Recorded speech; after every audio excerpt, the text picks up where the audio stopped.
Hello, everybody, and welcome to Steven Universe Revisit or Alex and Panda Revisit Steven Universe. Today's episode is Season 1, Episode 15, Onion Trade. I'm Trans Panda, and currently fronting is Helen. Hi, sweeties. And this is Alex. Hello, everyone. Uh, okay, this episode. Phew, How to describe this episode? and normally we would go into the story bit right here, but oh brother, I don't know about Do this you want one. me to do it? Yeah, sure, go ahead. let, let, let's hear it. Steven loses a toy. He talks to Amethyst and Pearl. Then he goes off to talk to Greg. And then Greg doesn't have the toy. Greg gives him quarters. He goes to the local arcade to get the toy that he lost back. The machine does not have the toy. Onion shows up. Onion has the toy. There is going to be a big twist at the end. Steven wants the toy that Onion has. He tries to trade him for all the toys that he has. Onion does not want any of these toys. He goes back to Amethyst. Amethyst has stolen an invention from Pearl.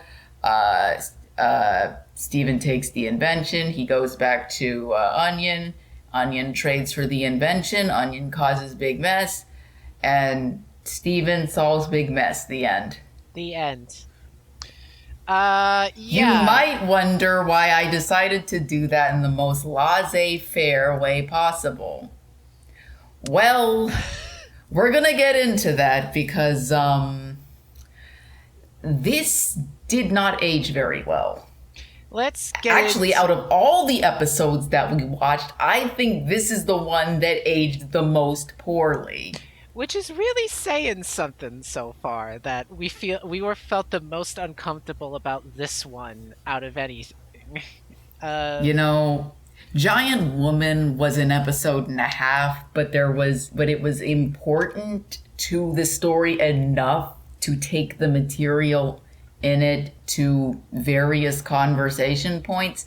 But I feel this as an episode and its depiction of the subject matter was so tasteless that I couldn't be bothered to give it a proper synopsis. Understandable. Let's get into the positives that I actually felt about the episode. I did That admit that would actually be a good idea. I admittedly liked. So the toys that Steven was talking about are called the guys, and that's it. They're just the guys, and it It's is a a little. very clear reference to Mega Man. Yeah, I've never played Mega Man, but I know that at least. yeah. From the way that it's structured to him introducing it, it appears to be, at least the introduction screen with him surrounded by boxes. It's a clear reference to Mega Man. I actually played Mega Man X8 when we were younger. That was our first Mega Man game, and we were thoroughly enthralled with it as a child.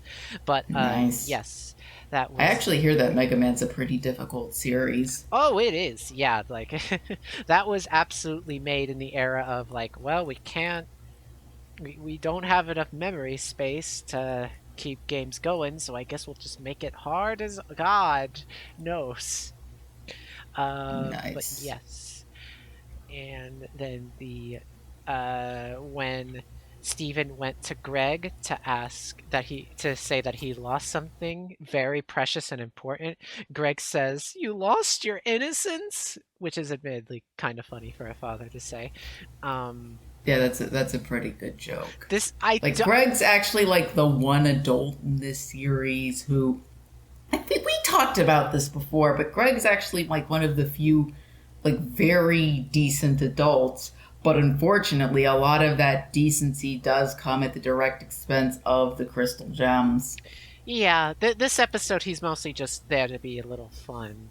But the reason Steven says the reason why the guy was so important to him is that because of Greg, they got it on like I think they got it at a very nice meal or something the summer before, and Steven cherished it because it reminded him of his dad, and that was Yeah, sweet. last summer Steven got it as a, like a little present, Yeah, and Considering that this has just come off of the episode where we find where Steve, where the seeds of Rose's relationship with Steven are planted, this is actually just a very nice little detour because his relationship with his dad is actually very nice. It's like one of the few Yeah. nice things that this show has that I can't say I have that much problem with, And other than the aforementioned issues. yeah, and Steven says Steven seems to cherish a lot of events with his dad, probably because he spends a lot of time with the crystal gems more. But I did also like that because Greg is an adult, he can't actually remember it that well because as we're reaching adults ourselves, we sort of yeah, we just sort of like don't realize how important it is sometimes, and I think that's weirdly relatable right now. Well, the Um, thing is, when you're a working class adult, like you process things a lot differently than when you don't have those responsibilities and stuff. yeah, for sure, for sure. Um, I don't know if this was an intentional joke or not, but when Steven walked into the car wash, and like Greg like sprayed him with like a car wash hose, and like that was fine. That was fine. It showed like a little bit of Greg's personality and stuff. There was I don't know if this was an intentional or not with the animation, but they put so much water on the ground after Greg sprayed like Steven with it. Like it was covering both the entirety of the ground in the car wash and the parking lot outside. It looked like the world was starting to flood. Uh, It was rather bizarre, yes. I don't know if it was intentional or not. Like they just cut away like nothing happened. And there was a second when like it cut away and like I said to Alex is like I almost wish that it was even more flooded in the next cutaway and like it escalated and nobody mentions it. That would have been funny. Yeah. Another moment that I thought was a little neat is that Onion. This probably was only funny in the moment, but Onion takes a little bit of time to like throw ketchup packets on the ground and run it over with a scooter, which is we didn't mention it at the time, but Onion won a scooter in Meat Beat Mania, which was an earlier episode, and this was the same scooter from beforehand. And I went, "Oh wow, hey, look, it's got continuity. It's Onion's scooter." And at that like exact moment, Onion jumped off the scooter and it immediately exploded off screen into a fiery inferno. And I went, "Oh, never mind." Yep. um, yeah. That's about all we got about that. So we're probably about to talk a lot of negatives right now because it says something that the very last note in my like little notebook right here is literally just man IDK.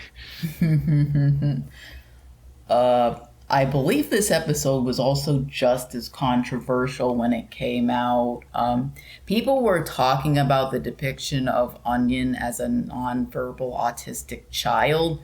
But looking back on this episode, while I do recognize that that is what's being portrayed, I feel like the execution of Onion leaves a lot to be desired because doesn't he comes off as a very malicious entity, and that's not the way you want to portray a character like that. Yeah, he I don't know how else to put this, but it is tapping into that like uncomfortable like like you said, like nonverbal autistic, almost Demonization. yeah, like literal like inhuman, like otherworldly understanding of his mind or something. Because a He lot doesn't even act like a child. he doesn't act like a child, like and a lot of like the like we just talked about the scooter right there, and it just casually like creates this wall of fire and framing behind Onion, like he is literally like a creature from hell or so. I don't think it's like controversial to No, say I that think is the that is the way that it seems as though you were intended to read that scene. they're That depicting him like a like a dark lord or something from some of the shots he has. And I still do, like you said with a nonverbal autistic child, it's like there's a certain limit where it's like obviously he's being malicious in this moment. Like when he takes the replicator wand that was originally Pearl's, he starts like duplicating things endlessly. And when like people reasonably tell him that he can't do this, he replicates a car and starts firing at people. Like that's that's clearly crossing a point there. That is no longer a moment of like nonverbal autistic doing something that can reasonably be accrued or like interpreted as like not realizing you're going too far. And it does go into outright malicious because I don't know, it's it's a lot to deal with. Onion just seems very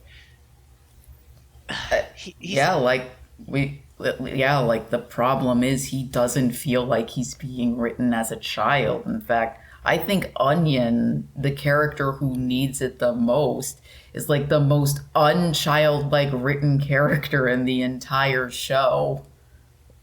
and there's also something to be said about like the whole circumstances of this episode is Steven trying to get like this like little toy that's important to him because it reminds him of his father. And By the way, Onion stole it. that's yeah, that's what I'm like getting to, where it's like not only was Onion like arguably actively malicious because he was clearly calm as all this was happening. He was not having a meltdown. Even though he's nonverbal, but he clearly was like mentally he, I don't know. I don't know. It feels in poor taste, and it feels like it's very heavily coded by neurodivergent tendencies and uh like qualities of characters being portrayed in a negative light to a degree that I am like very uncomfortable with. To the point where I think that the moral like really takes like a nosedive at the end where Steven goes like then I get what the point of the moral is that sometimes like kids have absolutely nothing to do. Like sometimes they have absolutely no stimuli or friends or other stuff like that. Um, but the thing with Onion is that like he's actively refusing Steven attempting to engage with him at the first hand, like asking for unreasonable like trade-offs, and then uh doing the malicious thing like we talked about. Um like throwing cars at people, which again, like he's being calm as he's doing it. And at the end, it's revealed that the toy that he refused to trade with Steven was Steven's, and Onion just stole it. Which Pretty much. I think it's implied because at the beginning of the episode, Pearl says that like the window was left open. Uh, that like people, you know what else? Wow, not only did he steal, but he was breaking and entering Yeah, too. That is straight I'm up criminal behavior.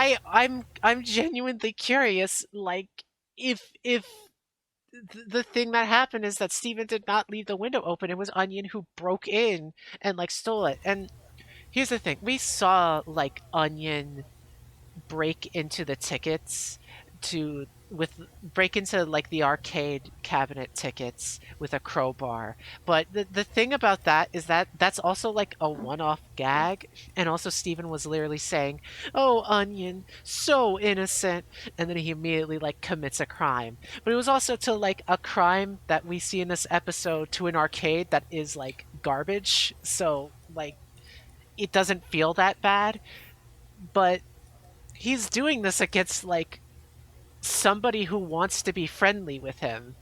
I don't know. You know, No, I think your criticisms are very valid. Like, it says a lot about the writing priorities of the staff that they thought that this was okay to depict, especially considering that nonverbal autistic children are already very demonized. I know that whenever you're representing someone who is autistic and nonverbal, you shouldn't make them out to be a perfect little angel, but this veers so hard in the opposite direction that it's just as offensive.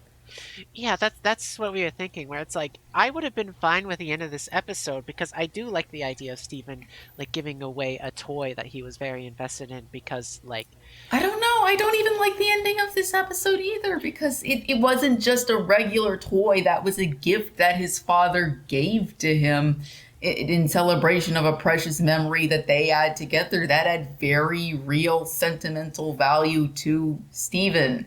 And Onion just took it and did all of this, and it leaves a sour taste in my mouth. Not only because the ending isn't deserved, but like Onion has already, on several instances in the show, proven himself to be a character who is very capable and very willing to perform malicious action, endanger people, and be a general danger to anyone around him just I on I the drop of a hat. I think I would have been fine with the ending if the car didn't come in. If Onion was just like duplicating Dave guys endlessly and like it just was causing problems and he just wasn't realizing it because he was too lost in the sauce, I would have like been more understanding of like maybe just given him the toy there because that would have meant that the only thing he did that was bad was take Steven's like toy and not trade it back with him. That that would have been the moment that would have been the only thing Onion would have to, and also probably no. Okay, we're getting back to our like it's okay to not portray like autistic children as like perfect little angels. I'm trying to like think of the counterbalance here because like Then again, do we really even see autistic children being portrayed as perfect little angels? I think this is actually a more common depiction of autistic children. which is These very little unfortunate. demons. I just like they because they're so intent on this writing of Onion, I feel that the message that would be nice for for autistic children who may struggle in social situations, like a nonverbal autistic child, is getting swept under the bus because like it's so obvious that they took it way too far with Onion's writing, so it's no longer relatable to anyone who would actually need to hear this lesson. Yeah, like this is a character who needs to be. This is the one character who you should prioritize writing like a child. And he is the most unchildlike character in the entire show. Because if like a child stole something from me and like and like an autistic nonverbal child stole something from me, I'd be like upset for a bit, of course, but like the idea is I like the idea of the ending where it's like recognizing that this makes someone else who's like kind of lonely and doesn't get much attention is giving them a lot of like positive feelings and stuff like that. I like that. I like taking that moment of like recognizing that maybe like it's okay to give this up so that like another can have a even more positive experience with this. Toy Story 3 ending. I don't know. It's anything, but it goes too far with Onion and eh, to a degree where like you said Alex where this feels I can see that this felt like it went too far even back in the day. Yeah, this was one of the most controversial episodes in season 1, and I think for good reason. Yeah, I hate to be such a downer, but it's I was just uncomfortable. I was just uncomfortable in a way that it did not feel like it was respecting neurodivergent people. And no, this episode does not have any respect for neurodivergent people. I feel bad for Onion. I feel like he could have, if he was handled differently, it would have been much better. You could have even kept the wall of fire, but like the joke is that like the wall of fire is just still there because of course it is. But I think Uh, Honestly, this episode for a that long time, I it made me really not like this character. Even now, I still don't like this character, and it's just because of the way he's written and handled. yeah, I can He kind of leaves see a that. very sour taste in my mouth. And that's unfortunate because I can see what could have been a good character in there, and I just feel bad. I feel bad, you know. Yeah, yeah.